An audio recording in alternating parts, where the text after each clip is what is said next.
Barbara বিগলারকে কবি Asad Chowdhury. Barbara, ভিয়েতনামের উপর তোমার অনুভূতির তর্জমা আমি পড়েছি। তোমার হৃদয়ের সুবাতাস আমার গিলে করা পাঞ্জাবিকে মিছিলে নামিয়েছিল। প্রাচ্যের নির্যাতিত মানুষগুলোর জন্যে অসীম দরদ ছিল সে লেখায়। আমি তোমার ওই একটি লেখাই পড়েছি। আশীর্বাদ করেছিলাম তোমার সোনার দোয়াত কলম হোক। আমার বড় জানতে ইচ্ছে করে বারবারা, তুমি এখন কেমন আছো। নিশ্চয়ই তুমি ডেট করতে শিখে গেছো। গাউনের রং আর হ্যাট নিয়ে কি চায়ের টেবিলে মার সঙ্গে ঝগড়া হয়? অনভ্যস্ত ব্রেসিয়ারের নিচে তোমার হৃদয়কে কি চিরদিন ঢেকে দিলে? আমার ভীষণ জানতে ইচ্ছে করে বারবারা। তোমাদের কাগজে নিশ্চয়ই ইহাকার ছবি ছাপা হয়। বিবেকের বোতামগুলো খুলে হৃদয় দিয়ে দেখো, ওটা একটা জল্লাদের ছবি।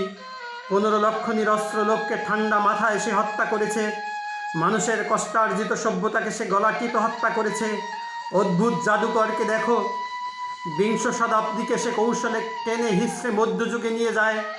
দেশলাইয়ের বাক্সের মতো সহজে ভাঙে গ্রন্থাগার, উপাসনালয়, ছাত্রাবাস, মানুষের সাধ্যমতো ঘর বাড়ি। 7 কোটি মানুষের আকাঙ্ক্ষিত স্বপ্নের ফুলকে সে বুট জুতোয় থেতলে দেয়। টু উইমেন ছবিটা দেখেছো বারবারা? গির্জায় ধর্ষিতা সোফিয়া লোরেনকে দেখে নিশ্চয়ই কেঁদেছিলে। আমি কাঁদিনি, বুকটা শুধু খা খা করেছিল। সোফিয়া লোরেনকে পাঠিয়ে দিও বাংলাদেশে।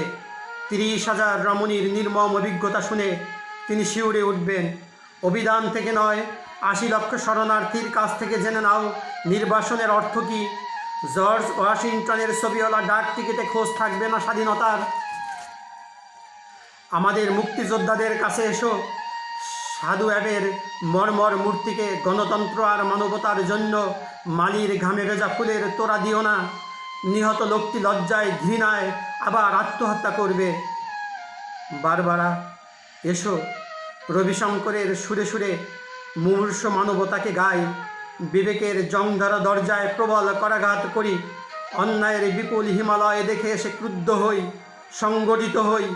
জল্লাদের শানিত অস্ত্র সভ্যতার নির্মল পুষ্পকে আহত করার পূর্বে, সঙ্গীত চিত্রকলাকে ধ্বংস করার পূর্বে, দর্শন সাহিত্যকে হত্যা করার পূর্বে, সারপত্রহীন সূর্যকিরণকে বিষাক্ত করার পূর্বে এসো বারবারা, বজ্র হয়ে বিদ্ধ করি তাকে।